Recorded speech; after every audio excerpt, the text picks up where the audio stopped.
Hello and welcome to Recap. Nor is it staying at a friend's house, so I can be as loud as I want.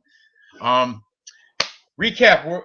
Me and BC Dave. We are going to recap our picks for UFC Vegas 38 after watching the weigh-ins.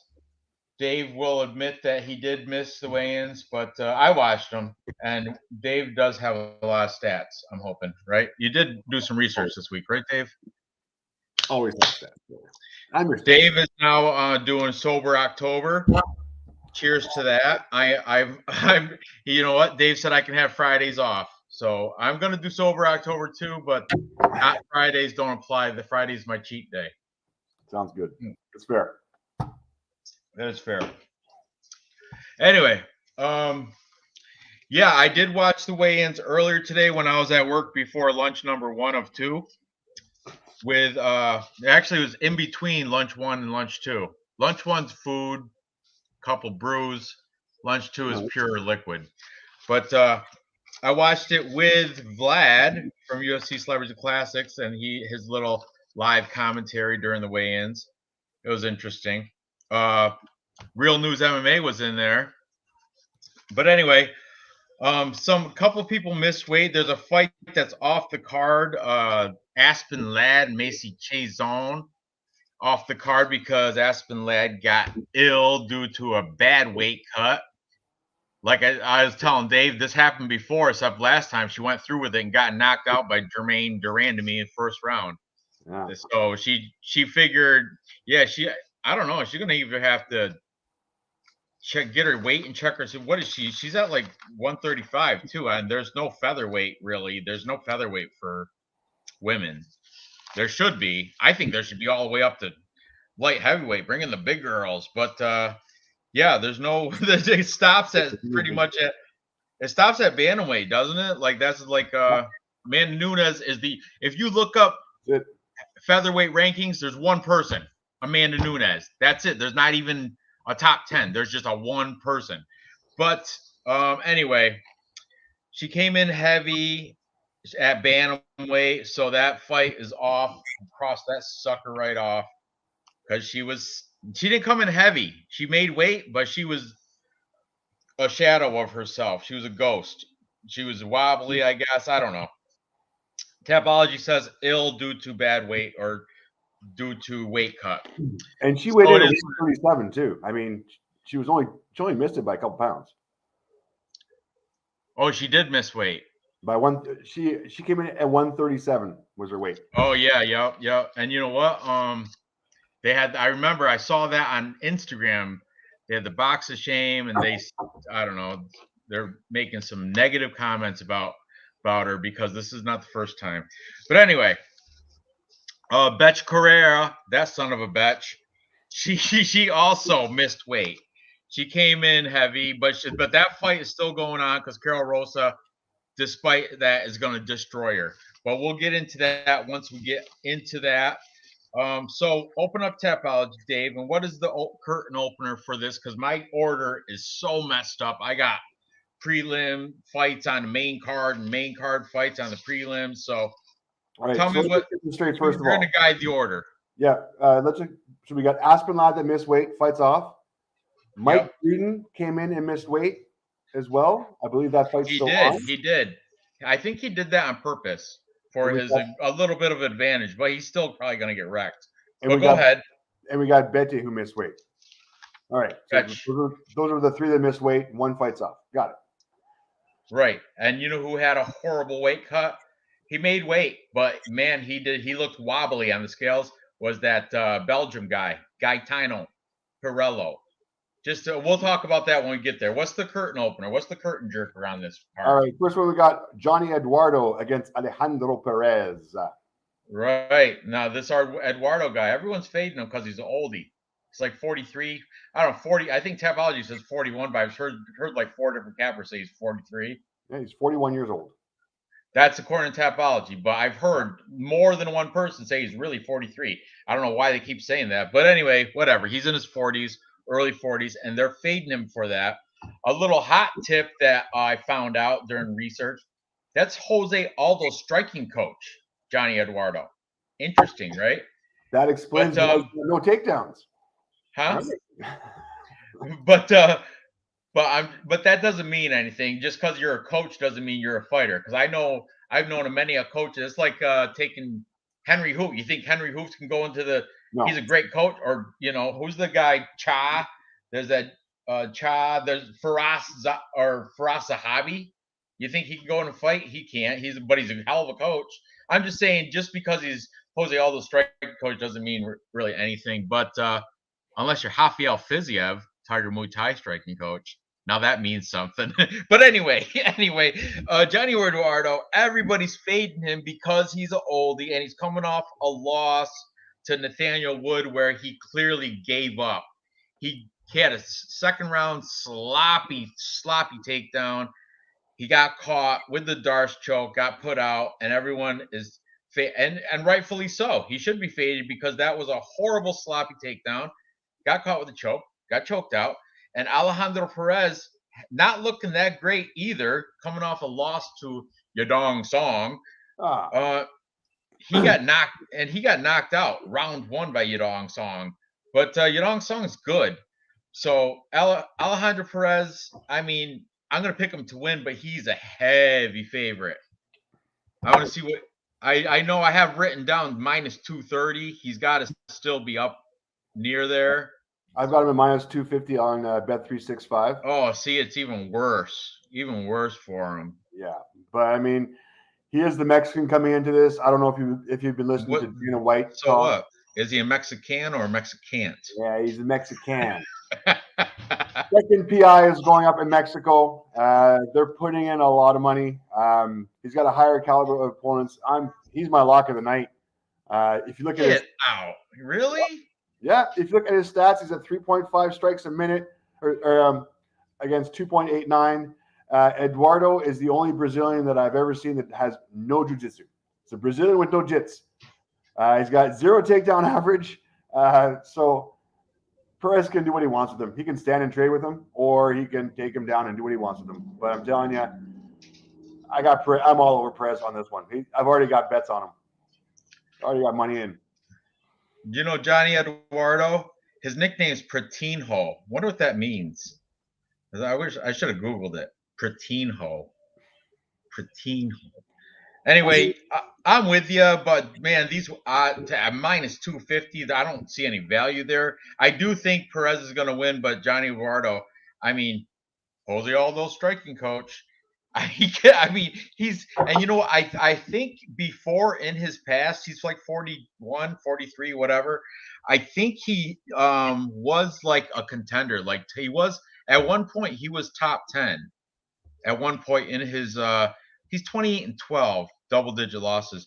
But in his illustrious, what's the illustrious? Good. There you go. Thank you. In his illustrious career, he was in the top 10 contention. I do know that. But yeah, I'm going to take the younger 32-year-old Alejandro Perez with you. I'm pretty confident, but I'm not minus 250 confident. You know what I mean? So we'll yeah, it's your lock of the night. We'll get to my lock of the night, which is plus money, but we'll get to that when we get to that. I can't wait. I'm looking forward to it. Anyway, yeah, Real News MMA. All those coach, that's good documents. That sure is. But you know what? Like I was telling Dave, you think Faraz Zahabi can go in and fight somebody? His brother's trying. His brother, what's Faraz Zahabi's brother? He fights. He's mediocre. Anyway. Just because you coach doesn't mean you can fight. My wrestling coach in college, he had a horrible record, but he was a hell of a coach. But anyway, moving on. What's next? Next on the card, we've got Shayna Young against Stephanie Egger. This is a good one. This is one I flipped my pick after watching weigh-ins. I originally had Shayna Young because she was plus money, and I think, and it flipped too. It was crazy. It started out Stephanie Egger was actually opened up plus money. Then money just came in on Stephanie Egger. forcing the line to change and make Shayna Young the plus money underdog. And now I took it on in a parlay at plus 107. It is presently plus 123 on Shayna Young. And I was on her, but after watching the weigh-ins today, Stephanie Egger has got like 5 inches on her. I know Tapology only says like 2 inches, but you can clearly see a whole half a foot. You can, if you watch the face-offs when they're looking at each other, like Shayna Young is looking at Stephanie Egger's like jawline. That's where her eyes line up. She's got a good 5 inches on her. I don't know why it says like I think it says like 3 inches or something. No, Tapology has Shayna Young as taller. 5'7". Yeah, and that is totally not true. Stephanie Egger was definitely the bigger girl. I don't know what they messed up. So I flipped my pick. Like as you can see, I was originally decision for Shayna Young. Flip. I rate that in blue. Flip decision for Stephanie Egger after watching the face-offs, and Stephanie Egger looks prime. I know I originally took Shayna Young because she's plus money and she's the American going against the Switzerland fighter, Stephanie Egger. But after watching them face off, it's a female fight. It's kind of coin flip. You know what I mean? And I have to go Egger. And Real News, I think he just said, yeah, he took Egger also in a parlay. What do you got to talk about on this bantamweight female fight, Shanimal and Stephanie Egger? Honestly, this is the most unimpressive career on both these girls. We've got Shayna Young, who, like, come on, guys. She's beat one person in her whole career, which is kind of sad. She's lost to Macy Chazon. She beat Maju Sudumara. Who? What? Maiju Suotama. But what's the dog doing? Exactly. Right? And she beat her twice because she beat her first in an exhibition bout, then lost to Miranda Maverick in an exhibition bout, and then won and then beat her. Anyways, she's got a loss to Sarah Alpar. That should say a lot. Yes. Yeah. Now, having said that, if I'm looking at Stephanie Eggers, I mean, she got a record of 5-2. Fights or wins over Cans, who have had losing records. I mean, her only one decent win is against Rihanna Muria in Ryzen 17. Yeah. Listen, look at Real News MMA has some hot take info. Egger grappled with Gabby Garcia. Side note, you know Gabby Garcia? She's a heavyweight girl. She fights in like PFL or something. She's heavy though. She's a big girl. And she lost. There's no points to that, by the way. Real News MMA. What's that? And she lost. Yeah. Who'd she lose to? Did she lose to that prettier one, the pretty heavyweight girl? Gabrielle Garcia. Yeah, she's like well, Gabby Garcia is the blonde, and the other one was like brunette, and she looked better, right? She looked more attractive. I don't know. I didn't see it, but that's an interesting take. And it's interesting that Egger, being a bantamweight, 135 pounds, was grappling with Gabby Garcia, who is like she's up in the almost close to 200. I want to say she's like $180 or something. So she's heavyweight, or you know, whatever that is for women. They got the same weight classes? I don't know. Because UFC stops at bantamweight pretty much. Anyway, Shayna Young, she used to wrestle boys in high school. She was on a men's wrestling team, and she had a winning record too. And you know what? Wrestling in high school, I remember I was always too heavy, but the dudes that wrestled girls in high school, they gave it their all because they did not want to lose to a girl. So, and Shayna Young came out of high school with like a 16-6 record or something. But anyway, Stephanie Egger is a judo champ. Like over in Switzerland, she's got like judo trophies and medals and stuff. So, and I just think the size advantage for Egger. Watching the weigh-ins, she looked a lot better. Shayna Young looked kind of sunken in the eyes, and she just didn't size up well. So, I'm going to take Edgar here. Yeah, look, real news. Edgar lost to Cortez because good grappling is on 9-fight win streak. Right, exactly. And Shayna Young, she comes off a loss to Macy Chazon, who just had to pull out of this fight because she didn't pull out. Aspen Ladd pulled out. Kind of good thing. I had Aspen Ladd on a bet too.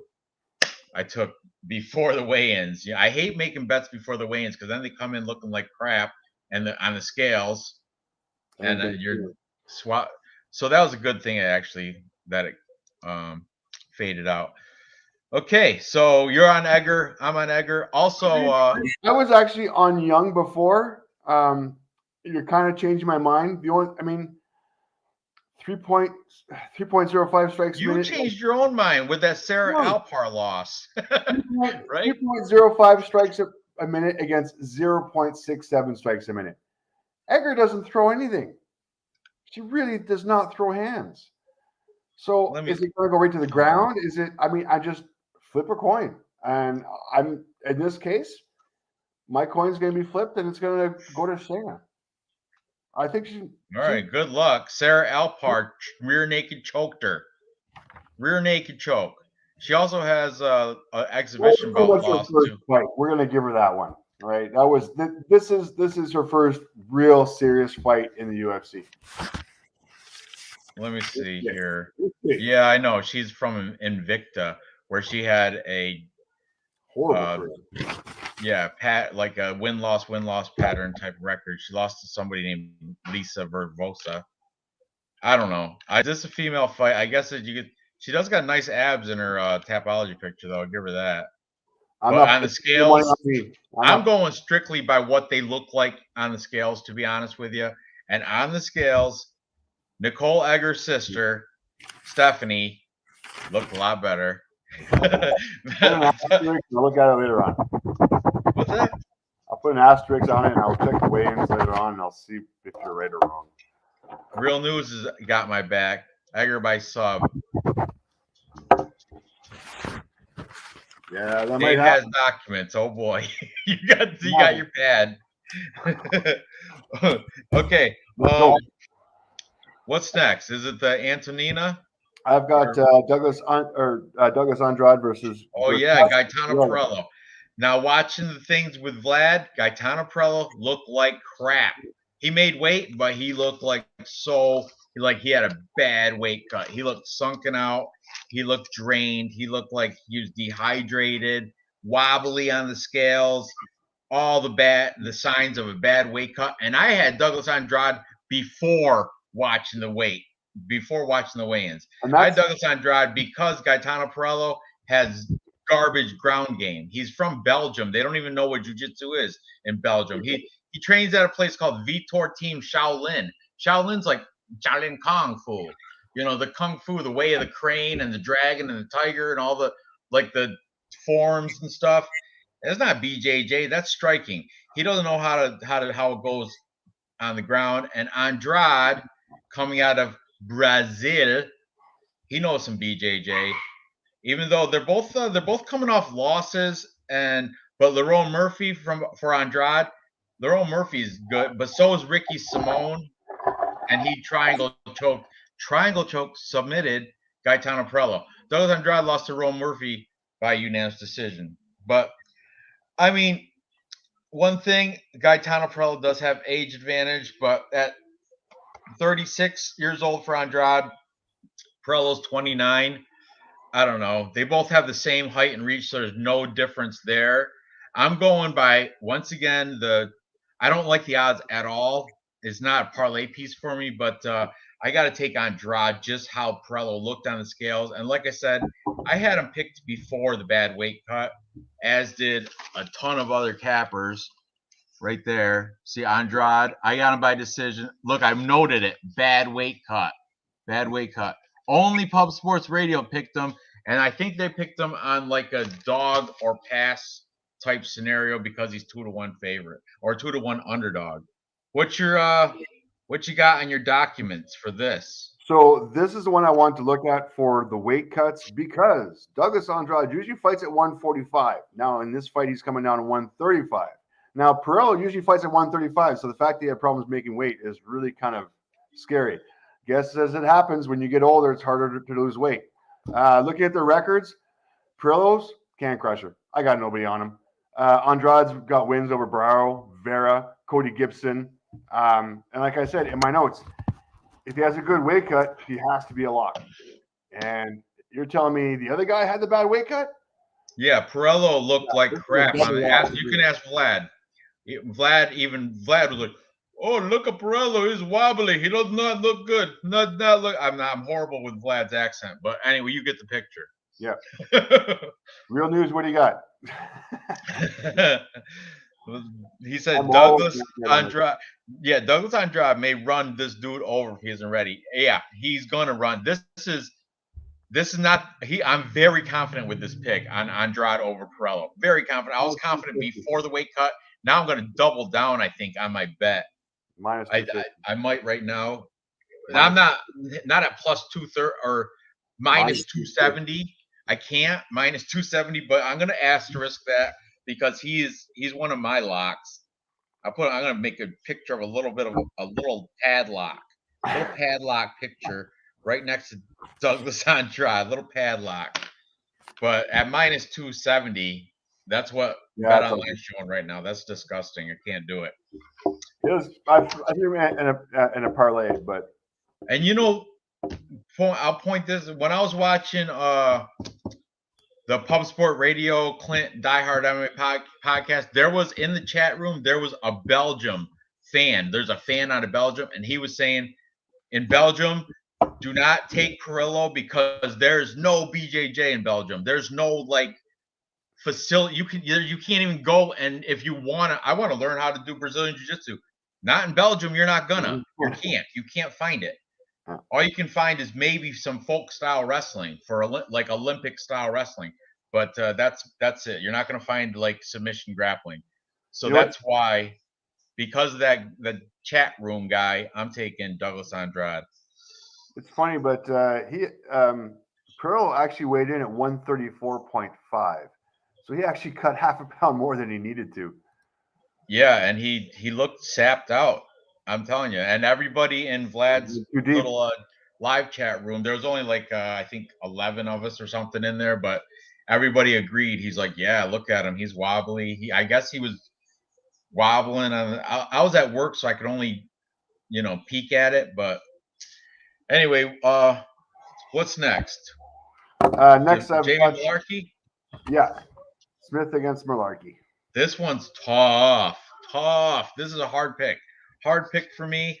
Let me see what my notes say. I'm going with Jamie Malarkey because I like his he's a fighter, man. He'll fight for your money. He will not quit. He's coming off the MMA math, which I don't really care to do, but he's coming off a knockout of Kama-Worthy, right? Devontae Smith lost to Kama-Worthy by knockout, round 1.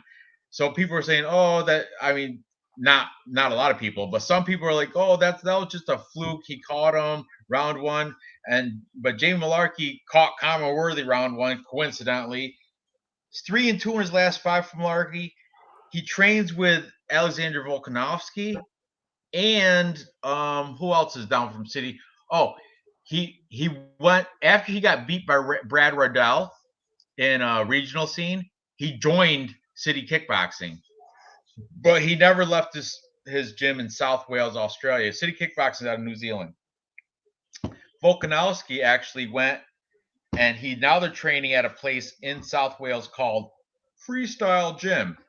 But anyway, Jamie Malarkey, I like him. He's 3-2 in his last 5. He is the plus money, plus 130 underdog against a promising Devontae Smith, though. King Cage, 11-2. Only 2 losses on his record. Fighting out of a good gym, Factory X Muay Thai. He won the Capper consensus. More people picked him. He's coming off a win against Justin James, Guitar Hero Justin James, who is no longer in the UFC. But everything is saying. Well, the Cappers are saying and people are saying take Devontae Smith, but I gotta take plus money Jamie Malarkey. I like him. I like the MMA math that he beat Kama Worthy. Kama Worthy beat Devontae Smith. All that beating was by knockout. Yeah, I'm taking Malarkey here, the underdog. What's your take on this fight? All right, so this is a tough one to call. I'll pull out some stats right off the bat. Smith 5.64 strikes a minute. Malarkey 2.02 strikes a minute. That's not good. That doesn't fare well for twice as much volume as significant strikes landed. Now, having said that, Malarkey's got 3.90 takedowns per 50 minutes. I mean, he's got a heavy takedown ratio, but Smith has 100% takedown defense. Yeah, because he's only been there's been like one attempt in his entire career. Everybody wants to stand up against a takedown guy, and my stand-up guy's got 100% takedown defense. Who knows how to? And how many? Yeah, what's that? Like, how many people try to take him down? Not many. No, you can't. That's a swayed statistic. That's not like a really good stat, that takedown defense, because nobody really tried. Justin James didn't try. Kama Worthy knocked him out. I mean, who's tried to take him out, take him down? Nobody's tried to take him down because they haven't been able to do it. Who's attempted though? Nobody's even attempted it. Nah, I don't see it happening. I do not see. Well, good. I'm glad we defer. Until somebody takes him down and hands him his ass, I'm going to stick with the guy who's got the way better stand-up, who's going to land way more volume of punches. I think this Malarkey guy is going to end up reaching. I realize he trains with Volkanovski, but after watching that Volkanovski fight with Ortega. Oh, you're biased though. Volkanovski is a beast because he didn't tap. He didn't tap on that choke where Ortega had him. Ortega had him dialed in, and he did, like, for some reason, Volkanovski reached down inside and said, "Not today." Is Malarkey going to do that? No, I don't see that. I don't. He might. He's got that same mentality. He's not a quitter. This guy, Jamie Malarkey, not a quitter. I'm still going to lean Smith. Good. I'm glad we differ on this. Now we're not going to get a tie. I beat you anyway last week in Tapology. I got second. Sun shines on a dog's ass. You know what? I would have even got better if I was able to. I made that last switch in time. I was going to switch. What's that? Who's that first fight that we? Hey. Omar Morales. I wanted to switch that so bad that I wanted to switch off of more. But by the time I got Tapology, they're like, "Oh, your pick's already locked in." But anyway, whatever. I admittedly bet on my fan. I bet on Diaz and I bet on Ortega. I know the Diaz fight too. I shouldn't have listened to you on that thing.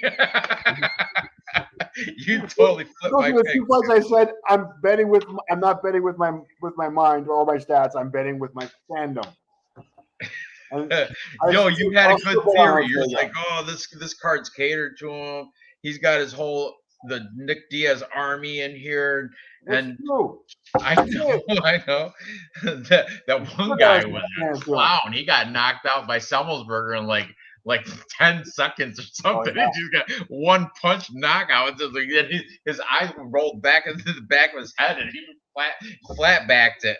That was hilarious. Distance. All right. Oh, I didn't even he gave a couple ghost jabs, like faint jabs. That was about it. And then he caught it. Boom. Out. Welcome to the big time. If you like Malarkey, he's at plus 125. I like Smith at minus 150. I'm okay with it. Oh, I got Malarkey at plus 130. I didn't bet it. I did. I picked for the show. I put him in a parlay. KO round 2. I got Malarkey. Bring it. Devontae Smith has I heard, doesn't he have a mad sus chin? I don't think so. Yeah, Kama Worthy knocked his ass out. So yeah, he does have a mad sus chin.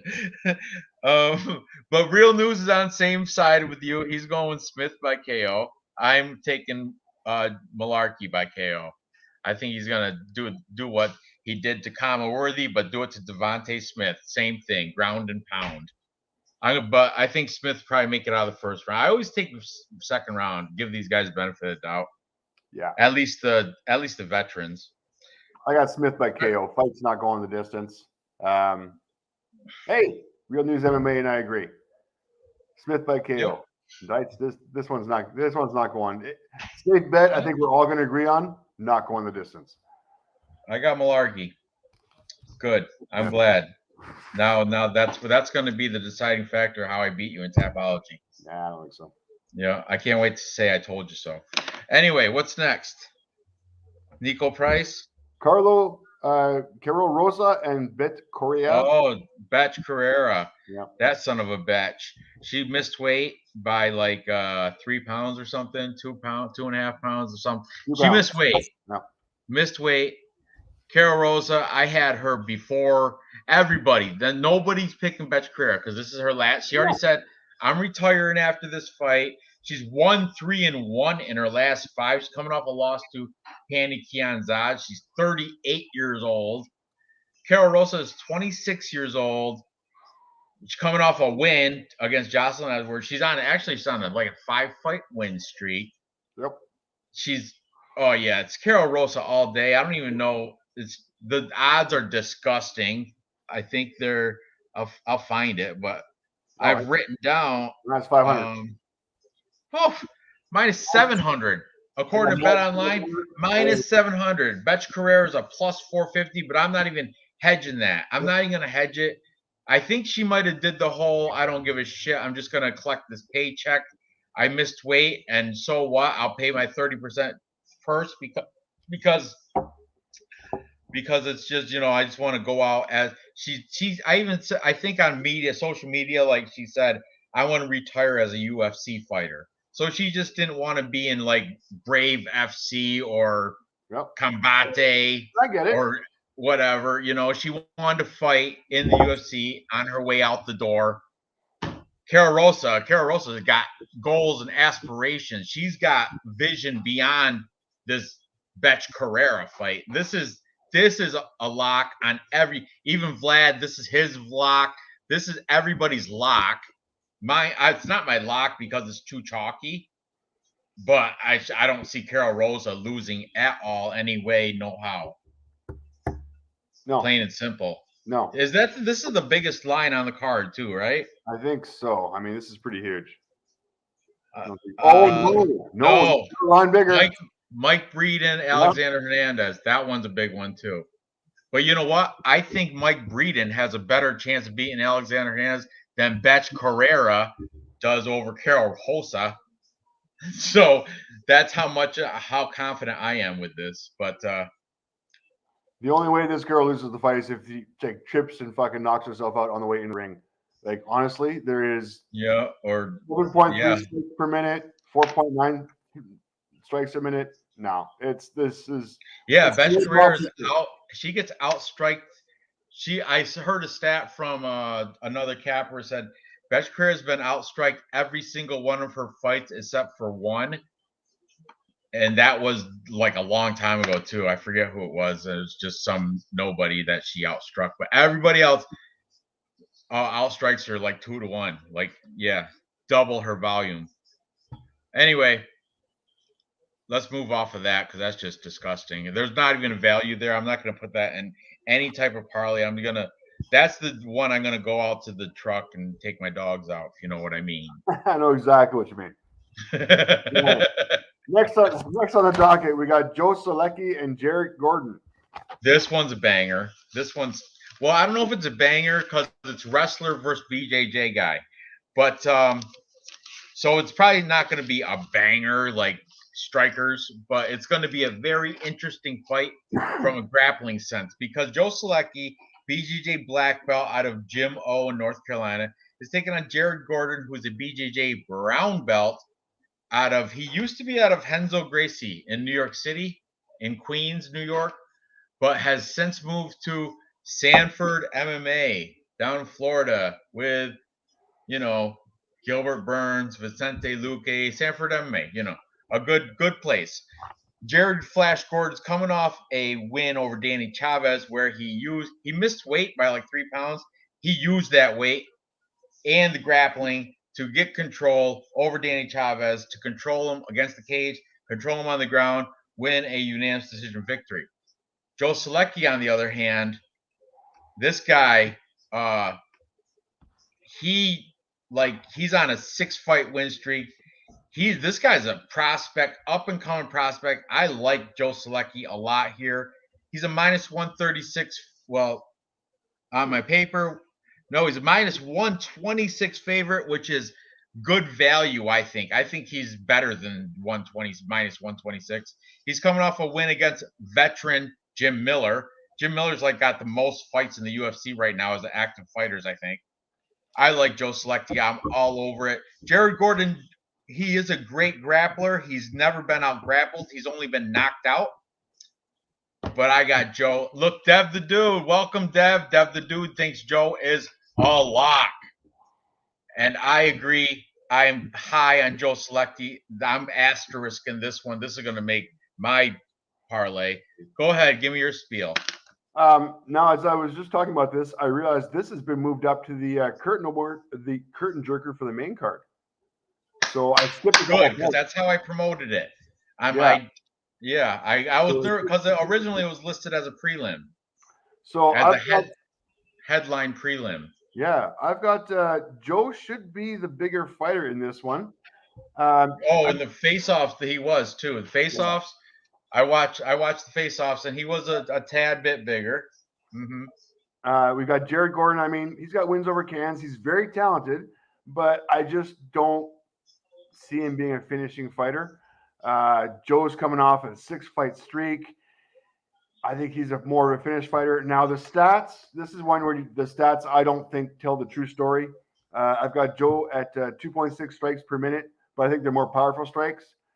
Jared comes in at 5.54 strikes a minute, so he's touching people up a little bit more. I like Joe Selecki's takedown defense of 0%. I still don't think the stats tell the true story here. I've got Joe on this one as well. I think he's on the rise. And I don't see him losing this one. If we do the Chudesno, Jared Gordon would out, he would get the striking advantage, but I see this going to the ground all day. They're both BJJ belt, Jared Gordon brown belt, Selecki black belt. It's going to go to the ground, and Joe Selecki, I think, is slicker when it comes to the ground. If I look at Joe's record, a win as a rear naked choke in round 1 against Austin Hubbard. James Wallace win guillotine choke 349 round 1. Gilbert Petrasio win triangle choke 237 round 1. Johnson Jaout, I don't know who that is. Johnson Jajout rear naked choke 323 round 1. Alan Joban? No, it's Jajout. Jajout. It's in the CCF. It's back forth. My point being is that he's not. he's familiar with subbing guys, especially in the first round. Yeah, Joe Selecki's out of that Cage Fury, right? That South Jersey, Philadelphia regional scene. Exactly, Cage Fury produces a lot of good fighters. Decent guys, that. Who's that guy that I'm real high on? That's he's a beast. Fights out of that Philly school. He's undefeated. Man, it's Sean Brady. Sean Brady. Sean Brady. He came from the CFFC, the Cage Fury. He's out of Philadelphia. That dude, he's one of my favorite fighters. That Sean Brady. Anyway, 114. Hey, what's up, Bird Gang? What are you looking at? Oh, Bird Gang. We gotta get Capper comparison picks to 700 subscribers. He's at 697. We need 3 more. I know. I lost one over a couple days. I was at 698, and then I lost one. Okay, we gotta top this guy over 700. Come on, guys, give us a hand here. Yeah, somebody. That would be awesome. Make a fake account like a lot of other cappers do. I'm just playing. You don't got to do all that. But anyway. All right, so we're all on Joe here. Everybody's all over Joe Selecki. I'll show you the show, though. 2 people. What's going on? I'm Bleed. Bleed took Jared Golden. And so did Perfect Parlay Pursuit, Dan, the Batman. But look at all these guys taking Joe Selecki. Greedo, MMA Fortune Teller. Fight Night picks, both the brothers. That's Leighton from UFC Gambling Addicts. and your boy Vlad from UFC Celebrities and Classics, Bulgarian Cowboy. I don't have any of his. Oh, you got to show my merch. I don't have any merch of his. I'm very proud of my state. It's not. It's a country. How can we keep saying? There you go. There it is. He always says state, but it's when he say country. I'm very proud of my country. Some Very things get lost in the translation. I know. Yeah, I get you. Yeah, that's why I don't. Whatever. I'm just curious. It's kind of a little thorn in my side. That's all. Okay. What we got next? All right. Let's backtrack 2 fights here. Sure. Antoniana Shevchenko against Casey O'Neill. Oh, we passed over that one? Yeah, we did. And we passed against Hernandez against Breeden too. Not bad. All right. This is very Antonina Shevchenko, Casey O'Neill. This is another one. After watching the face-offs, flipped my pick. Okay, Casey O'Neill, undefeated, 7-0. Casey King O'Neill coming off a rear naked choke win over Lara Procopio. She's out of Australia, but now she has since moved to Vegas, training out of Extreme Couture. She's got a slight 1-inch reach advantage. She's the younger fighter, 23 years old, hot prospect. And I originally took her. She's a big favorite too. Minus 225 according to BetOnline. I took her by submission, but then I was watching the weigh-ins today, and Antonina Shevchenko is bigger. She's thicker. She's been doing. I was thinking about, man, this girl. I know she's not her sister, and everyone. She's in the shadow of her sister. Always. Yeah. But you know what? She still grew up knowing how to fight her entire life. Her 36 years of life, she's been fighting. And I think she's older, right? She's definitely older than Valentina, right? So she is. Valentina is Spy. That's what her nickname is, Bullet.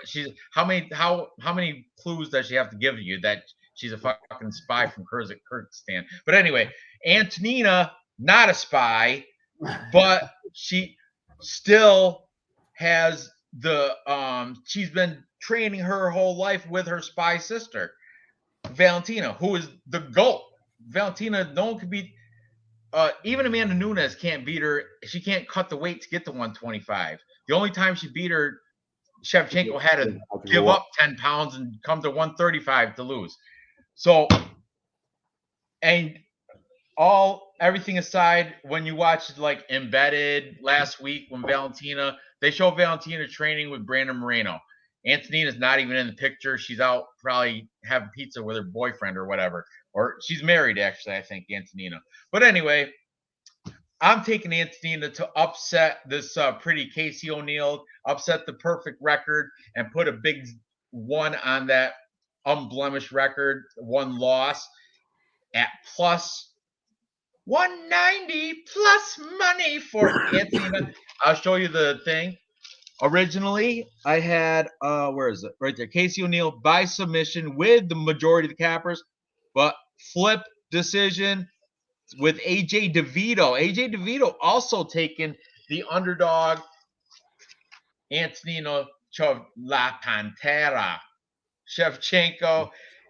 And you know what? She had a very good-looking win over Queen of Violence, Ariane Lipsky, who is another young, like 25-year-old, prop prospect. Antonina Shevchenko made work of her, like taught her gave her some lessons. So yeah, I'm taking Shevchenko here at plus money. I flipped my pick. And at the weigh-ins, she's bigger, thicker. And I was like, if I didn't know anything about neither one of these girls, just looking at them, I'll take that girl. And that girl was Antonina. So what you got to say about this? Stats kind of lead to the new kid coming up, but it's hard to fade a Shevchenko. Like it's really hard to fade her. And she's on a kind of a like loss win. She's kind of due for a win. And you got to think also, Casey O'Neill's aside from Lara Procopio, cans like unheard of, right? Like nobody's on her. I don't have Tapology up, but I don't think Casey O'Neill's really. Shayna Dobson, but that was Shayna's Shayna Dobson's now. She's not even out. in the UFC. I don't think anymore. Christina Stilio, who was 6-3, and that was in the UAE Warriors. Well, what's the dog doing? I mean, who the hell's that? Yeah, exactly. Caitlin McEwen in Eternal MMA 51. Eternal. I think that's a video game, isn't it? I don't know. I've never even heard of that. Eternal 58. And so I'm not. The record doesn't impress me that much, and I think right now, besides her win over Procopio, she's going up some serious talent here, and it's going to be And you know what I heard about that Laura Procopio fight?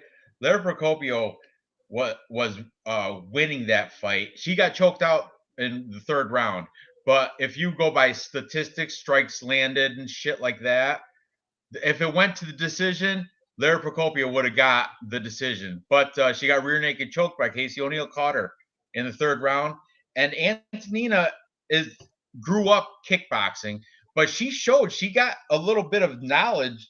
She showed that against Ariane Lipsky. She got a ground and pound, and she pretty much controlled when she was down on the ground against the Brazilian Polish fighter, Ariane Lipsky. So I'm going with the underdog here. Female fight. Coin flip. We're gonna differ again because I'm gonna stick with her. I'm gonna with O'Neill. Yeah.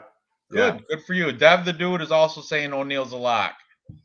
Well, can't wait to tell you both. Told you so. After Antonina gets a decision victory over her. I don't know. I'm gonna.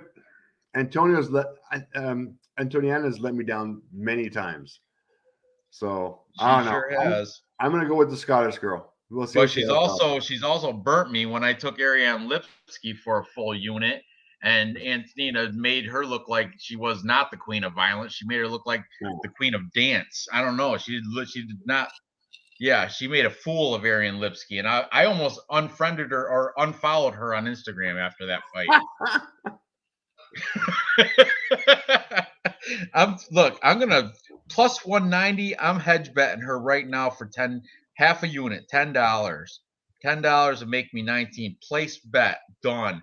Antonina, let's go. You know what? Coming up, her sister just the family household's got to be high on the victory. Her sister just had a play date with Lauren Murphy and just toyed with her, and then I think I'm tired now. I think I'll finish this. Antonino did beat a few people. I mean, she beat she beat Roxanne. There you go. Roxanne Modafferi. I know. Roxy, my girl Roxy. Yeah. I know. Good comment. Anyway. Cheers to Roxy. This is for Roxy. God damn it. All right. Moving on. I got O'Neill. Yes. You got Shevchenko. I don't feel comfortable betting it. Next, we got Alexander Hernandez and Mike Breeden. Mike Breeden taking this fight on short notice, by the way. I'll let you kick it off. All right, Mike Breeden. He came in missing weight. He was overweight, and I don't think he even cared. I think he did that to get a little bit of an advantage. He's been training out of Glory MMA, though, with what's his name? Glory MMA? James Krause. James Krause, Derek Miner, Eric Marriott. I heard specifically. Specifically, I forget who he was. There was somebody, and I don't follow him on Instagram, but there's pictures of him at Glory MMA training with I forget somebody. But you're right. This is short notice. This is his UFC debut for Mike Money Breeden. He's taking place of Leonardo Santos was supposed to fight Alexander Hernandez. That would have been a great fight. But this one, Alexander Hernandez is a minus 700 favorite. How everybody that has a pick is probably gonna. I think the popular pick Hernandez. Even Tapology probably like 90%. I don't know. Are taking Hernandez, but you know what? I don't trust him. Not at minus 700. I definitely don't trust him because he's coming off a loss against Thiago Moises, and he's 2-3, 2-3 in his last 5. You know, so he comes out of Factory X, but Glory MMA, James Krause is making winners out of nobodies. He's known for that. He's known for coaching up mediocre fighters and making them good fighters. That's good. That's why there is no bet for me here. On Tapology, I am picking Alexander the Great Hernandez because he's on paper he should win this. Yeah. He should do it by knockout too. He should be knocking this guy out because this guy, he's coming off a win off of Nick Compton. I don't even know what regional or nothing. I don't even know where that was. That LFA or Invicta or some shit. I don't even know. But Mike Breeden, I think it is like LFA or Invicta or PFL. I know it was like you could have bet on it if you want. So it wasn't that like a shit regional scene. It was kind of a good, decent promotion, you know. But this is, and he's 4-1 in his last 5. But that's why, I mean, you know what is he? A plus 450 underdog. I might have to do a little hedge, a little sprinkle. At plus 450, he's got There's a fighter's no value chance. anywhere else but there. What's that? There's no value anywhere else but there. I mean, I know. Alexander Hernandez, you can't even put him you're going to put him in a parlay and it's going to drop your parlay value down. So you might just keep him out. You know what I'm saying? But I think Mike Breeden might be worth a quarter of a sprinkle. I'll put 5, a fin on it. $5 will make me $22.50. Place bet. Why not? Scratch off. I've spent more on less. So, but my pick on Tapology is Alexander Hernandez by knockout in round 2. So I'm sure you're something right around same thing, right? Round 2 is where I'm at. Yeah, right. Yeah. But I mean, this guy Alexander Hernandez, he do not trust him. I wouldn't even trust him at minus 200. I mean, at minus like 160, minus 200, I'd still throw him in a parlay, but at minus 700, get the F out of here, Alexander the Great. It's not that great. Alexander the Mediocre. Alexander the Average Hernandez. The Alexander Average Hernandez. That's what I'm going to call him. He's not Alexander the Great. That's Alexander Volkanovski. Now, he earned the name Alexander the Great. Yeah, Alexander Hernandez, Alexander Average Hernandez. That's what whatever. He should beat Mike Breeden.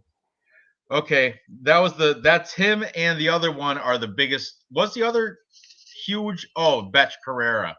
Yes. Those are the 2 widest lines on the thing. Drunk uncles are back. I didn't know we were called the drunk uncles, but that's all right. I'm okay with that. I'm making a t-shirt. Oh, good take right here. He must, you know what? During the weigh-ins, Alexander Hernandez is more muscle bound than the other guy. Man, imagine 27.5 times your money for if you get Breeden by submission. I don't know enough about this guy, Mike Breeden, except for he's 10-3, but it's all, I'm sure his victory is all against cans. I'm sure. If his last fight was against Nick Compton, Nick Compton, Ken Beverly in FAC 5, who was 9-5. He lost to Anthony Romero in the Contender Series, who was 7-0. He beat Brandon Jenkins in LFA 77. Brandon was 12-6 at the time. He beat Shell Irwin Davis at LFA 67, who was 5-2.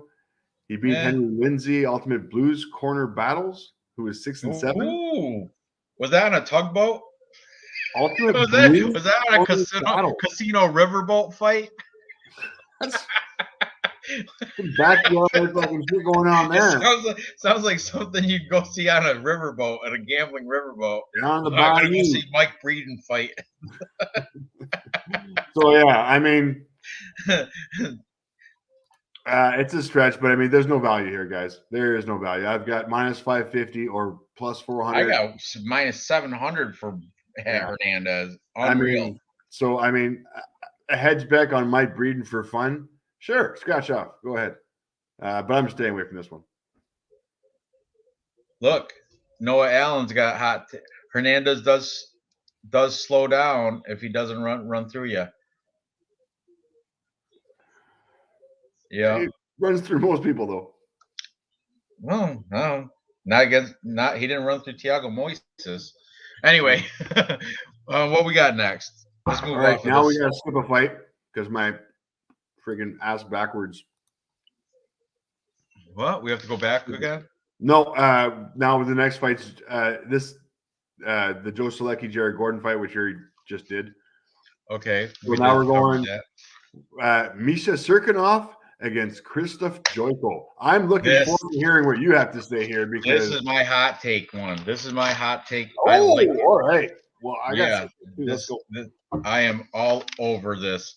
Okay, Misha Serkinov. I know he's coming off a ground pound loss to Ryan Spann, round 1. He's 2-3, not a good look, but he's taking on a meaty, like I would say, middle of the division, Krzysztof Jotko. He's not fantastic. He's not horrible. He's coming off a loss too. Krzysztof Jotko's like well-rounded. He's like a jack of all trades, master of none type of fighter. You know what I mean? He knows he's well-rounded. He knows some ground game. He knows some striking, but he's not spectacular in any one thing. However, he was out of Germany, Planet Eater. Now he's out of AT&T, like American Top Team, the real one, Coconut Creek, not Cape Coral or none of that crap. The real like a real American Top Team. So, I mean, you got to imagine he's getting top-notch training. But thing is, Misha Serkinov coming down from 205 to 185, and I had him. He's a magician on the mat, like Peruvian chokes, and just like if he gets it to the ground, Krzysztof Jotko does not have the BJJ to compete with Misha Serkinov. It's just not there. It's not there at all. And I know Krzysztof Jotko is 87% takedown defense, but has he been against a takedown artist like Misha Serkinov? Sean Strickland didn't take him down. Sean Strickland's not a grappler. He's a striker, you know. And I'm heavy on Misha Serkinov before the weigh-ins. Then when I saw the face-offs, this dude Misha Serkinov is a beast. Coming down for 205, and he didn't even look faded. He looked like he looked like he didn't even suck weight. It looked like he'd been 185 for a bit. Like he looked good, and he looked thick. He filled it out. He was broad-chested, broad back, big biceps. Krzysztof Jotko looked kind of he didn't look. I mean, he looked average. He didn't look. And Misha Serkinov, he's got a 2-inch height advantage. He hasn't been to decision since 2012. This guy Serkinov. I got Misha Serkinov by submission, and I'm confident. I'm gonna prop bet it as well as put him in a parlay. But I'm gonna prop him by submission victory. I'm going to pick that out. But go ahead. Give me your rundown for this. What do you think? Wow. Jeez. Serkinov was supposed to be fighting. I mean, he usually fights at 205. He was my question of if he could cut weight, how would he look? After what you're telling me is that, I mean, he looked really good at the weigh-ins. Listen, this guy's so much better. I mean, his BJJ is so much better. His ground game is so much better. Hey, guess what? His stats on striking, 4.19 versus 2.94. Guess what? His striking is better. His takedown, 4.28 versus 1.16. His takedown's better. All the stats are better here. Why? And he's plus money. So I just put $100 on him at plus 125. And I don't know how this guy's an underdog. I don't know why. I don't know what. Like Krzysztof Jotko, I don't know why a minus 150, I think he's at minus 145 or something. That's crazy. And the unders plus 121. I bet online right now on my phone. I can't get the prop bet by submission. Maybe if I do it on my laptop, Let me but see if on I my can do it phone here. I can't. I'll try. Oh, here we go. Who do you want? I got everything right here. Holy shit. I'm gonna see if I can get it on. Way to go, bet 365. Misha Serkinov by KO plus 210. I want by to see decision. what's by submission. Because I think that's how it's gonna get done. He's gonna do something Plus slick. 210 by submission. Oh, that's decent. It's nothing. It's 2-1, so at least you make double your money. But I'll see if I can open it up here. I don't know. On the phone. I couldn't. But I just don't see him losing. yeah, that's what this is. My lock. He's my lock. You should. Dev the dude, throw up that lock. Throw the. Yeah, even on the laptop, I can't prop it out. It doesn't expand. Every other fight has the plus by it, like I can expand it. But this one I can't. But I'm gonna take Misha Serkinov at plus 126. I'll throw down a full unit, which for me is $20. I like it, and I'm gonna asterisk it. I think I'm pretty sure I can still put him in a parlay. But yeah, I like Misha Serkinov all day. Christoph Jocko, don't get me wrong. There's a chance for him to win. It could happen, but I just don't see it. I think Misha Serkinov's got this all day. Yeah, and I don't think, unfortunately, fight to go the distance for me. No, minus 200. Yes, plus 150. So even the bookies are saying this fight's not going the distance. Right. Yeah. $100 on Serkinov. I got it. Oh, my total is at 1.5. Yeah, and well, over 1.5 is minus 151. I don't know what 2.5 is at, but the plus money's on the under 1.5 rounds. But I don't know if it's. I don't do the totals. I'm horrible at totals. I'm picking sides, and I'm heavy on Misha Serkinov. Heavy. I might double down. All right. Are we to the co-main yet? Hang on a second. We are. Yes. Co-main event. We got to be getting close. Oh, Nico Price, Alex Oliveira. Ooh, that's right. Another good one. Good one. Okay, let me because I flipped. Originally, I had taken Cowboy, Alex Oliveira, because he's 22-10. I don't like double-digit losses, but he has more wins than Nico Price has total fights. Okay, and I know he's coming off a loss to Randy Brown by rear naked choke, but Alex Oliveira, the Cowboy, he's definitely got like 15 kids, and he's on a 2-fight losing streak. So he's got to win this to feed his kids. I'm serious. Nico Price, I don't know if Nico Price, I heard he's got a bunch of kids too. Like not 15, but he's got like I think 5. Nico Price. But Nico Price, he's coming off a loss to Michel Pereira, unanimous decision. Nico Price is 1-3-1, so not a good look for him either. Yeah, everybody is high on him. He's the favorite here. At minus 187. That's disgusting. The thing is, originally I had Cowboy. Like I said, I flipped my pick after watching the weigh-ins and listening to some commentary because I guess Cowboy has the tendency to gas out. Oh yeah. After round 1, like he's one of those round 1.5 or bust. And you know what? Weird thing, the total set at 1.5 rounds for this fight too. So they know the same thing. After 1.5 rounds, Cowboy is, and this Nico Price dude can take he's not going to get knocked out in 1.5 rounds. No. He's durable as all hell.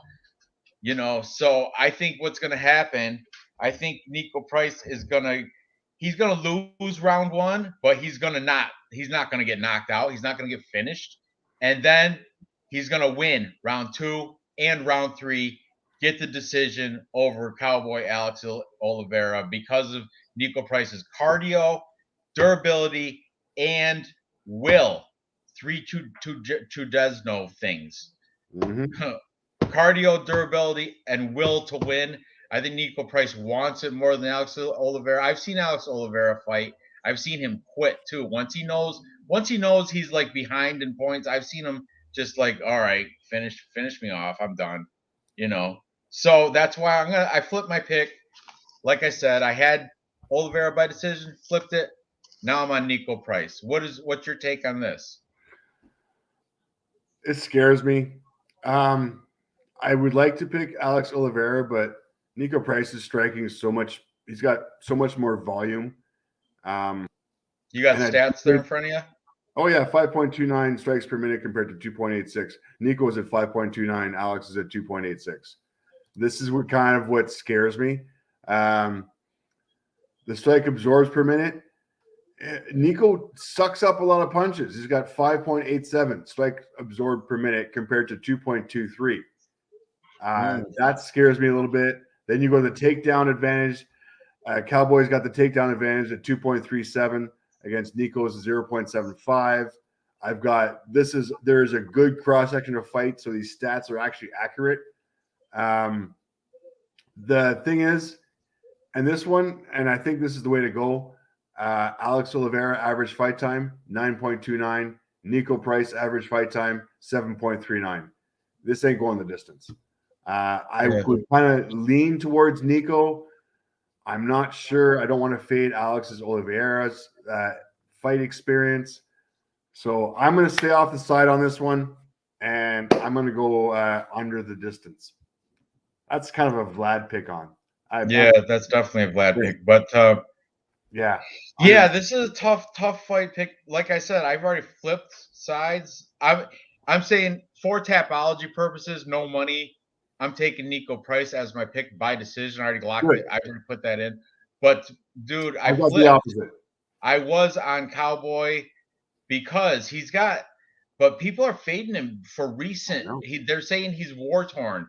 They're saying he's beaten. He's taken a lot of damage in his 22-10-1 record, and he's got more wins than Nico Price has fights. He's had the career of 3 fighters. And he looks old too. Even though he's only 1 year older than Nico Price. He's 33, Nico Price 32, but he looks like he's 50. I mean, he's got a wrinkly face, he got crow's feet, all that. He looks older than me. And I just gotta. But Nico Price, like I pointed out, Dev, inconsistent. He's 1-3-1 in his last 5. How can you can't, Oh, I'm staying away from this fight too, which I'm a degenerate. I try to gamble every one of them, but this one I'm gonna stay away. My pick for tapology though is Nico Price. This one though, it's as Clint would say, fireball and popcorn. Just get your bottle of Fireball, get your popcorn, take a shot, have some popcorn, watch the fight, enjoy it. That's no bet for me here. No bet. If it goes to the ground, Oliveira's got the advantage. If it stays standing, Nico Price trains out of American Top Team. Cape Coral. Not the real one. Yeah. He's the one. I was picking on that earlier, right? Somebody else. So I don't. If it goes to the ground, I pick the Brazilian. If it stays standing,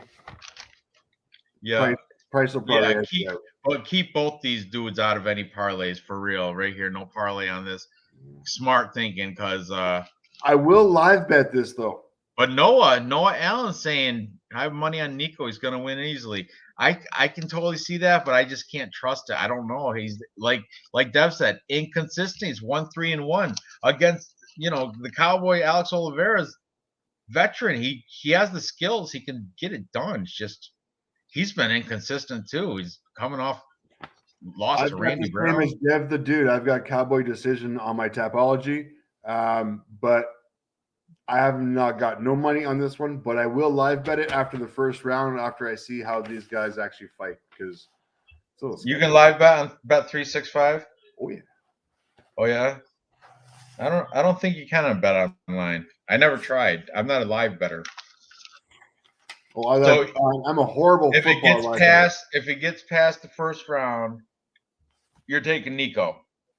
That's a smart pick. That's what I think. That's how I predict this fight panning out. I think, like I said, Cowboy, first round is his. He's going to win first round. Rounds 2 and 3, we're going to Nico because Cowboy would gas out from the damage. All right, now we're on co-main event, correct? Yes. Now. All right, Trailblazer, Big Mouth, Kevin Holland, 21-7. When he came, he has so much hype on this guy, and just recently too, up until like his last couple fights. But he's taking on Kyle Dawkins. His brother Chris just got a dominant win over that Russian guy or something. What was his name? Shabalama Ding Dong. I don't know. Whatever. Exactly. That's the one. But then he got that victory last week where everybody took him. He was definitely a solid parlay piece. But Kyle Dawkins, the younger brother, not the cop, is not Chris Dawkins. He's like Antonina to Valentina, kind of.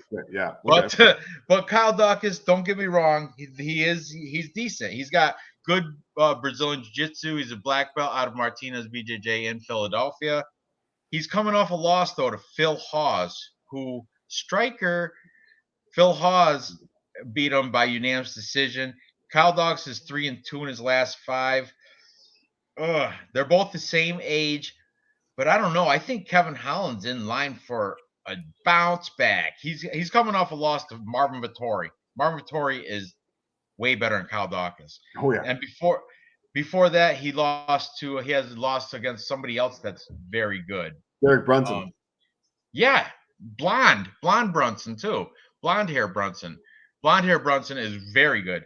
But anyway, and I think Brunson is better than Kyle Dawkins too. And Kevin Holland, 5-inch reach advantage. Also, BJJ black belt, who you don't hear about it much because he's flashy, stand-up guy. He likes to stand and strike. But he does have a BJJ black belt himself. This one, the Kyle Dawkins is the plus money is on Kyle Dawkins. What I'm gonna see what his odds are right now. Plus 155. Kevin Holland's at a minus 180. I had it a little bit better for Kevin Holland when I originally put a bet in at minus 145. He's now minus 180, but I think Kevin Holland's going to get the bounce back. I think he's going to bounce back and get a victory here. But Kyle Dawkins, do not count him out. He's only lost twice. However, I don't know. I just don't think he's the caliber of he got beat by Phil Hawes, who Phil Hawes is decent, but I think Kevin Holland would house Phil Hawes. You know what I'm saying? So I'm going to be mad. I think Kevin Holland's the people that beat Kevin Holland recently are way better than Kyle Dawkins, in my opinion. So what are you thinking about this fight? I'm thinking pretty much the same thing. The stats pretty much even. The height, weight, everything's even. I mean, Holland's got a little bit of a reach advantage, which is good. But I just like Holland's pedigree. He's been in the game for so long. I've been watching this kid fight. Double the fights Kyle Dawkins has. Forever, but not to the point like of the Cowboys problem where he's kind of overstretched. Yeah, like beat up like leather. Exactly. And I mean, I like his win over Souza. I like his win over Stewart. I mean, I like his win over Buckley. He beat Beershart. Like, really? This is. I right. think I got. Who's Kyle Dawkins beat? He's got 10 victories. How many are in the UFC? Who's he got? Let's see. He's got Dustin Stoltzfus. Thank you. That guy's not that great. Nolan Norwood. Never heard of him. UFC, and that's it. I mean, he's only had 3 fights in the UFC, and he's lost 2 of them. Right. That's fade that guy. He's no Chris Dawkins. Against Kevin Holland? Yeah. I know. Just because the people are taking the recency bias to Kevin Holland coming off 2 losses, but those 2 losses are against Marvin Vettori and Blonde Brunson. So, I mean, it's Kevin. I know Kevin Holland. He's a big talker. He's got a big mouth, but I've got him at minus 150, and he's part of my parlay. Yeah, I like him too at minus 150. I think that's value. I think he should be like a minus 180. I'm happy with minus 150. He's part of my parlay. I'm asterisking that. I like Kevin Holland too. I got him winning by decision, but I think I'm not going to prop it, but I think I want to change that to within distance. I think maybe I don't know what's Kyle Dawkins' 2 losses. He lost to Phil Hawes by decision. He has another loss too before UFC or no in the UFC. Who was that to? That's the loss to Brendan Allen. That was his UFC opener. Yeah, that's right. Brendan Allen's beast though. Brendan Allen, I think. Yeah, Brendan Allen's top 10, definitely, right? For middleweight. And I'll tell you right now, all of his fights in the UFC have gone to decision. And he's lost them all, or he's either won or lost them by unanimous decision. So. Dev's right. Dev, Kyle will wrestle Kevin. He sure will, but Kevin he's not a slouch. He's a black belt himself. Travis Luter MMA down in Texas. He's got some wrestling. He can wrestle. So I'm all over Kevin here. I'm all over Holland. Yeah. Yeah, I'm on Kevin Holland too, and I'm confident too. I mean, yeah, Kyle Dawkins beat him? He sure can, but I don't think it's going to happen. I just think if they were to fight 10 times, Kevin Holland's going to win 7 out of those 10 times, I think. Yep. My personal opinion. Okay, but yeah, we got some mixed thoughts in here. We got Phil Hawes would beat Kevin Holland. What? Dev the dude, Kevin hasn't had enough time. Enough time to what? His record? I know he's got been around forever. Twice as many fights as Kyle.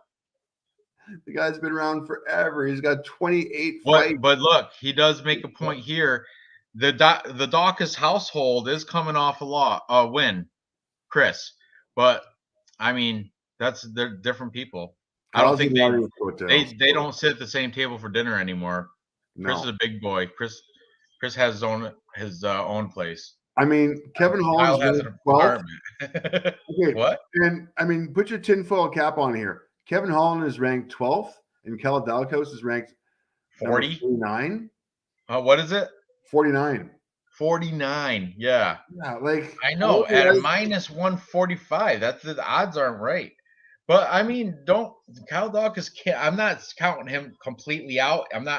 It's not a more confident pick, but it is a confident pick, just not one of the more confident. It's not like a lock or anything, but I got Kevin Holland. I said, 7 out of 10 times he'll beat Kyle Dawkins.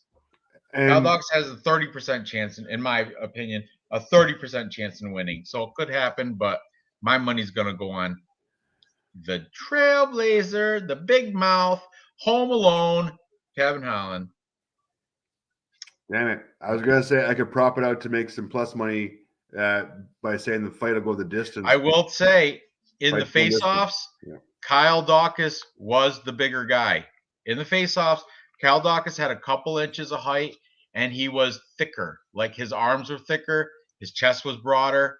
He was the bigger guy, but I don't know. I guess you can say it's a residual hype train from Kevin Holland before he was before his last 2 losses. All those he beat D'Souza. D'Souza's a BJJ grappler expert, right? Who else he beat? Holland's got the advantage. Darren the Dentist Stewart.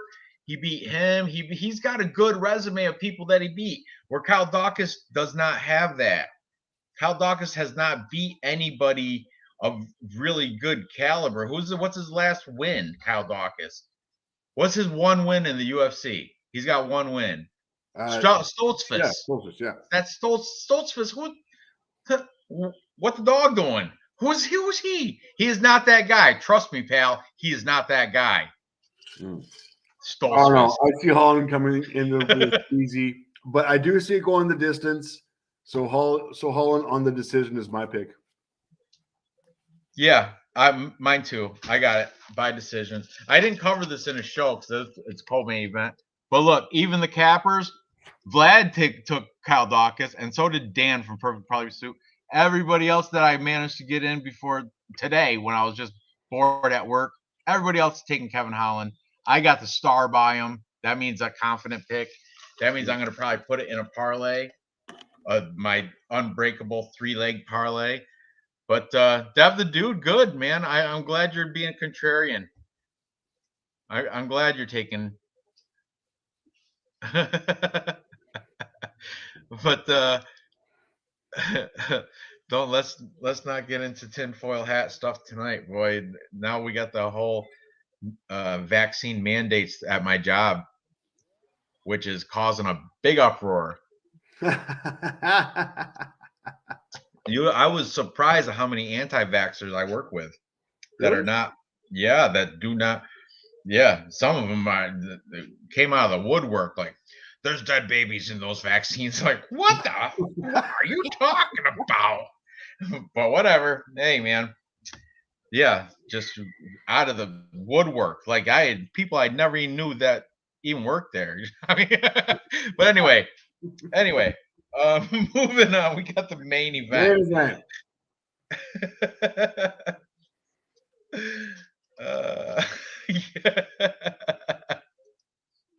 Oh, look, Dev the dude's an anti-vaxxer too. But anyway, yeah, I'm listening to MMA while I'm driving. They're listening to InfoWars. Correct. Okay. Thiago Santos, main event. Thiago Santos, Johnny Walker. Very interesting fight.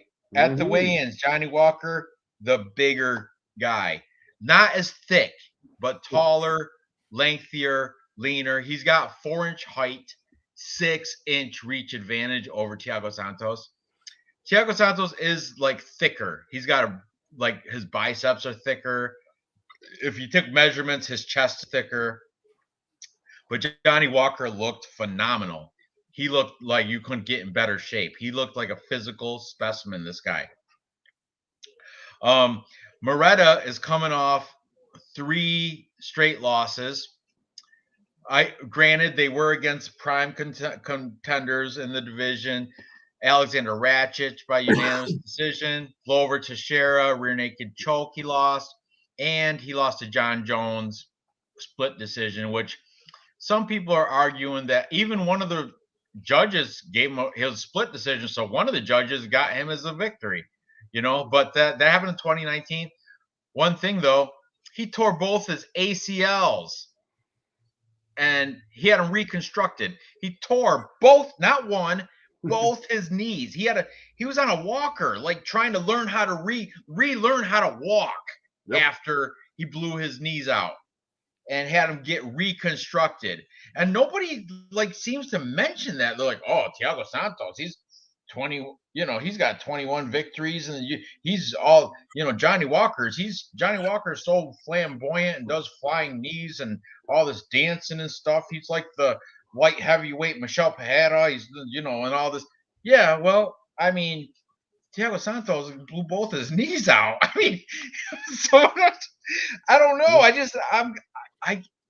Everybody, like the Capper consensus, or not consensus, the Cappers won the majority. More people picked Thiago Santos, as you can see on my notes. But dude, I think I like Johnny Walker, man. Johnny Walker is a younger guy. He's 29. Thiago Santos, 37 years old. Walker, he might be flashy. He might do a little bit of dancing on the way down the ring and all that stuff. And he does the flying knees, and he's a kind of a showboat. I don't know. He fights out of SPG Ireland. That's everybody knows that's where Conor McGregor started out at.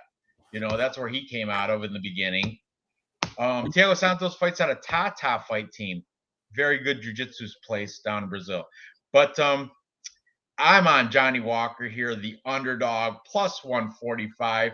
I'm fading Thiago Santos. Since he had his knees blown out, he hasn't won. He has yet to win. And those he used to, back in the day when he was winning, beating everybody, he used a lot of leg kicks. Since he blew his knees out, he's not kicking shit. He's not kicking nothing. He's just not the same person. He's not the same fighter since his reconstructed ACLs. That's what it comes right down to, and that's why I'm fading him. That's why I'm taking Johnny Walker. by within distance. He'll get it done. It's not going to go to decision. Johnny Walker is going to end up getting a TKO. That's what I got. What are you thinking on this fight? Damn it. Same. I'm picking the younger, taller fighter who's got the reach advantage. I mean, even the stats lean towards his favor. Yes, stats man. Let me see what you got for stats. All right. So, I mean, it's not that much. Strikes landed per minute for Santos, 4.27. For Walker, 4.41. The accuracy does favor Walker, though. Santos at 48, Walker at 72. Strike absorbed per minute, pretty much the same. Takedown average, pretty much the same. Takedown accuracy, 100% for Walker, 38%. Takedown defense, both at 6. Like, they're both pretty much the same stats. A little bit more accuracy as far as Walker goes, so I kind of like that. The fact that he's got a huge height advantage, he's got the youth, he's going to have the gas tank. He's coming off. What else he's got? He also got original ACLs, not rebuilt. He's not refurbished.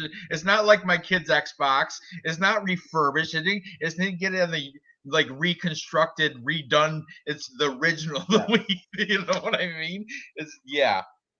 And, no, I see it. Like I've watched a lot of cappers, and a couple of them, Wheezy, I think from he's a big stat guy too. Uncle Wheezy from DFS by the numbers, his uncle, whatever, Brady.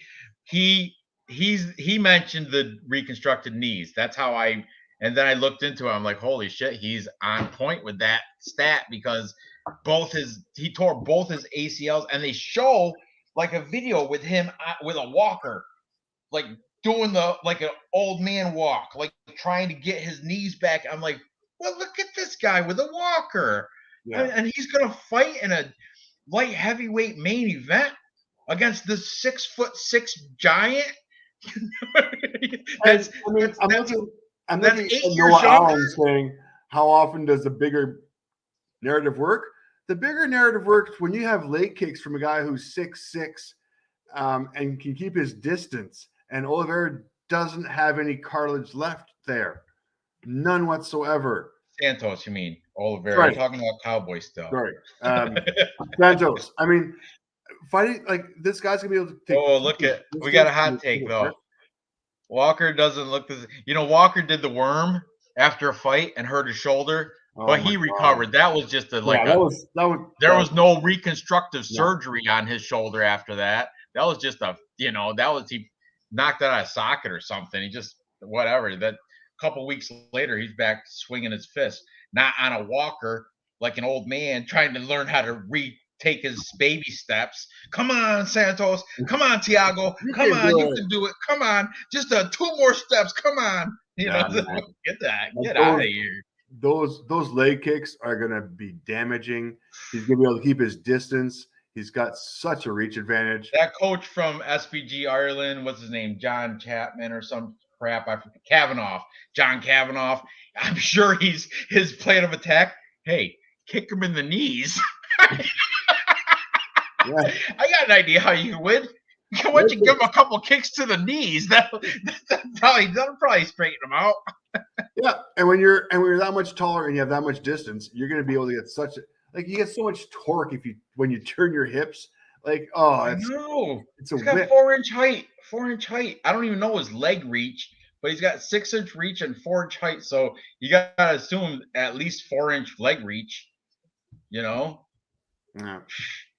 I don't know. Like the dude, one kick is all. Yeah, you're right. One kick's all it takes. He's gonna look like Sugar Shane Mosley against Cheeto Vera. No, I like Walker in this one. Yeah, I like Walker in this one too. I think he's a prospect working his way up the light heavyweight ranks, and this is going to be a nice win for his resume against Thiago Santos. Thiago Santos is with Yana Kunitskaya. That's his girl, I think. Oh, okay. Yeah. I do believe so. I'm not 100%, but I think that's the deal. Yeah, I'm pretty sure. I think they got like a kid together too. So he's like, I think, I don't know, 37 years old. I think he might just be on his way out anyway. Like I said, since he got his reconstruction, he hasn't won. He's lost ever since. So it had to have made it. Maybe before that John Jones fight where he blew both his ACLs, maybe before that he would have been able to take Johnny Walker. Not now though. You need all your body parts. So okay, let's make our three. Yeah, for real. Don't count him out. But yeah, and his age, I know the 205. You really can't. But I think Johnny Walker at 29 has a little bit of a better. It's going better for him. I'm just saying. So yeah, I'm on Johnny Walker, and I'm pretty. I like that. I feel very safe putting money on that. So let's come up with a 3-fight parlay or two. Maybe we'll do a couple 3-fight parlays if there's enough. What do they got? We got 12 fights on this card, right? Yeah. Now that what's it is off. I've got just before we start, I've got a 2-fight underdog parlay with Misha Shirkinov and Johnny Walker playing plus 434. Ooh, that's nice. Just for a 2-fight parlay. That's a good one too. That's a good one. I'll do that. I'm gonna mimic that. Misha Serkinov plus 126, Johnny Walker plus 134. Parlay that, and that'll be a payout of plus 431. Confirm. Yes. Not a bad little dog pick, just for a little bet, just for fun. Absolutely, for fun and money. That's gonna earn. That's a good one. All right, now let's do our 3-fight thing. We got Kevin Holland, right? You like him? Oh yeah. You like Joe Selecki, right? Joe Selecki, yep. Yep. And one more of these because we already used Misha, and I like Alejandro Perez. I like Douglas De Silva. Douglas Andrade. Yeah. They're kind of high minus numbers though. How about? Oh man. Yeah. I guess we're gonna have to take one of them. Or Nico Price. You like Nico Price, right? Devontae Smith. I don't know. I'm taking Jamie Malarkey. That's one we differ on. You like Nico Price minus 187? Or you taking Cowboy? Because I'm a cowboy, baby. Yeah, I can Brazilian cowboy. I'm okay with that parlay at plus 345. That's a good parlay. All right, parlay. Let's do that 3-fight parlay right there. 10. Okay, let's see. That's plus. I'm at plus 328. Confirm. I'm good with that. Plus 328. Man, last night I did a parlay on Jacksonville plus 7.5, and the stupid over 46, and the total came to like 42. So I lost. I had a bad week in gambling actually this week. My gambling. My UFC last week did not do well. My NFL did pretty good though. Oh, and UFC last week you got a shirt in the mail coming, bud. Oh, you do. It won't be here till like October. It said like between October 6th and 10th because you're in Canada. I'm in the middle of nowhere too. Yeah, but it's coming. It's on the way. Woohoo! Nice. Yeah, because I made plus money last week. I did well. I know. I did not.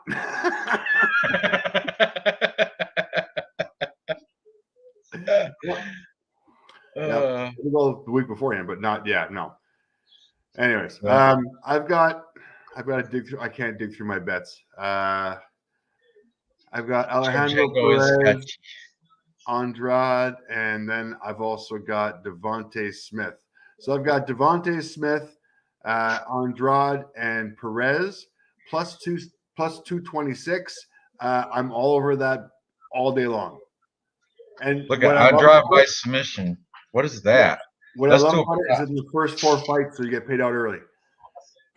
I'm gonna make up some plus money prop bets here. Look at this guy. VK is saying Andrade by submission, which I think I agree on that too. I think I have. No, I got Andrade by decision, but I don't know that guy Tano Perello. He looked horrible at weight cuts, and you're right. He has 0 ground game. It's horrible on the ground. And Ricky Simone triangle choked him around 2. That might be a good prop bet. Andrade by submission at plus triple or quadruple digits. Let's see if I can open that up. Do you have any good prop bets you want to do? I've got Andrade by TKO or submission at plus 160. So within distance, you got them? That's pretty nice. I like that. Look, I like that plus 160. Who gave us that? yeah. BCR Wins it, yeah. Andrade. Who did that?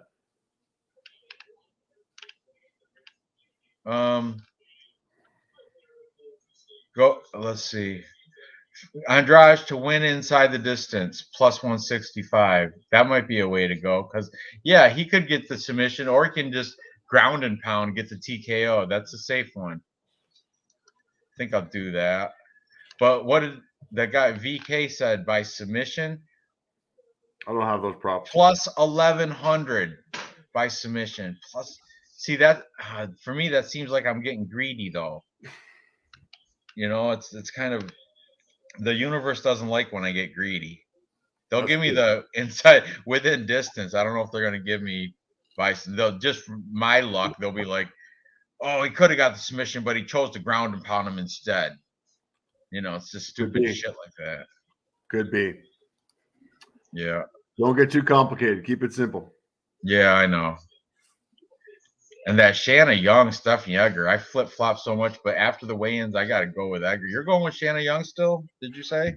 Yeah, but I'm staying out of it. I'm not betting any money on it. Yeah, I'm not betting on that either.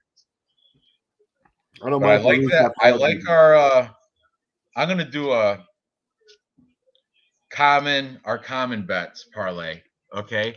I'm going to go right down this list of what we agree on. Okay, we like Alejandro Perez to beat Johnny Eduardo. Lock of the night. Yeah, I guess.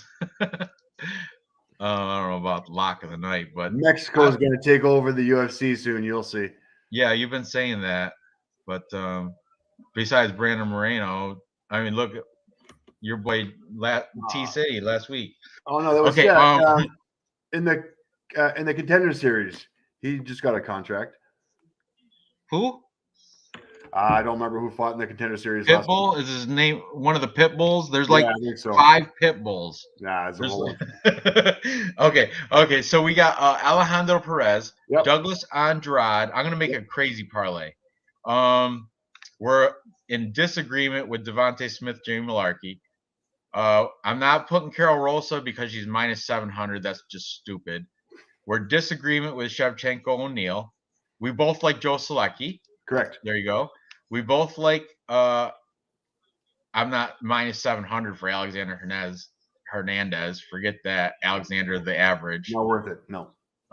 We both like Misha Serkinov though. Plus money. That's the bet. My bet of the night right there. I've got $100 on him and more. I've got $100 on him straight up, and then I've got him in about 2 or 3 other props. Then we've got he's a key to my night. Kevin Holland, Johnny Walker. Now this Nico Price, I don't feel comfortable putting that in.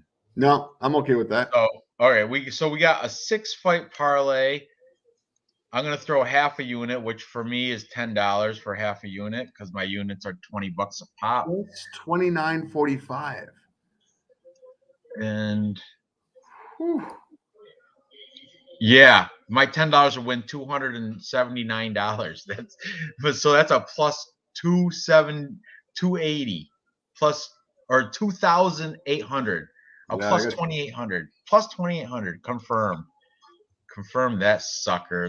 There you go. That's gonna make my night right there. All right. That's your T-shirt, buddy. Yeah, I'm gonna have to get you another one after. It's not gonna have a drawer full. We're both gonna have drawers full of T-shirts. Okay. All right. I'm gonna copy and post this thing. Paste. That pays off $300 for a $10 bet. That's pretty good. Yeah.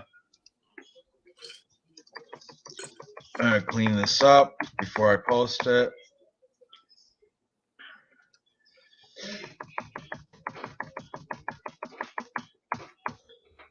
Yeah, my daughter's staying at her friend's house, so I can get crazy, but none of those 8-hour drunken live streams anymore. It's just too much.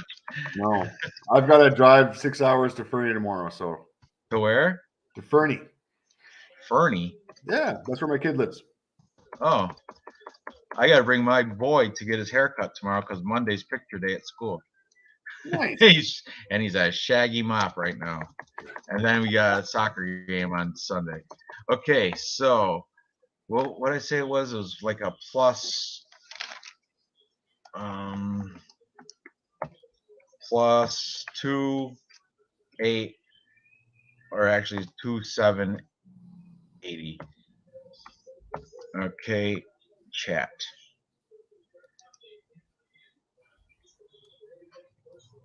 And show it. There you go. There's our 6-fight agreed upon parlay. We got Perez, Andrade, Selecki, Serkinov, Holland, and Walker, all at plus 2,780. Everybody, I like it. Real news. Put $2 on it. Why not? That'll still pay out up in good money. And yeah, you can flop out. You can put Price and Dawkins instead. Whatever. Mix it up all you want. You know, that's the ones we agree upon. If I include all, I like Malarkey too. And I'm good with Malarkey, but you like Devontae Smith. So Hey, anyway, I like Holland Selecki Price. I like that. I like Walker and Misha. I got that bet too. Yep. All right. Well, we're at an hour and 40 minutes. I think this is a good show. We got. Sounds good. Yeah. Exactly. Like there's a lot of good fights that you can bet on this. Yeah, card. there's value to be had on this card. A lot of crap fights too, like the stupid Betch Carrera thing. Throw that out the window. And same with that Mike Breeden. I put a sprinkle on the underdog there on Mike Breeden because Alexander Hernandez is not trustworthy. He should win, but he could lose. He's just not the great. He's the average. Well, there's a few fights that are pretty average here. Shayna Young, Stephanie Egger. That's gonna be an average fight. I'm not. Yeah, that's a coin flip. I'm not. Same with I was gonna do a all female, but Aspen Ladd, Macy Chazon fell out. Who'd you have on that? You had the underdog too, didn't you? I was not picking Ladd. I was Oliver Chazon. I watched her interview and she seemed like she was up and coming. Ladd coming off like 19 months off. Like that's a lot of ring rust to shake off. I was taking Ladd. You know why? MMA math. Yeah. I mean, I had good stats too on her. She beat Lena Landsberg by ground and pound, where Macy Chazon got beat by Lena Landsberg. You know, that's the same thing with that Malarkey and Karma Worthy. Yeah. Jamie Malarkey beat Karma Worthy by ground and pound round 1, and Karma Worthy beat Devontae Smith round 1 knockout. Pretty straightforward. Go ahead, bet that. We'll see what happens. Yeah, I already did.